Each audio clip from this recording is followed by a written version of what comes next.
বহুদিন হ'ল চকুৰ পানীবোৰ নিগৰি অহা নাই। এজাক কলা ডাৱৰে আৱৰি ৰাখিছে। বহুদিন হ'ল মনৰ কথাবোৰ কাকো খুলি ক'ব পৰা নাই। বুকুত গোপনে সাঁচি ৰাখিছোঁ। নিজকে নিজেই প্ৰশ্ন কৰিছোঁ। বহুদিন হ'ল ফটিকাৰ নিচা কৰা নাই। কিজানি অভিমান কৰি আছে। আজি মই তোৰ অভিমান ভাঙিম। মই আজি তোৰ নিচা কৰিম। মনৰ কথাবোৰ মই আজি প্ৰকাশ কৰিম।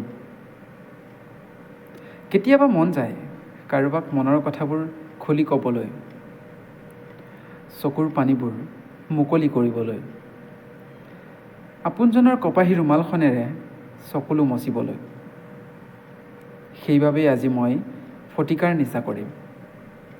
চকুৰ পানীবোৰ মুকলি কৰিম। ধন্যবাদ।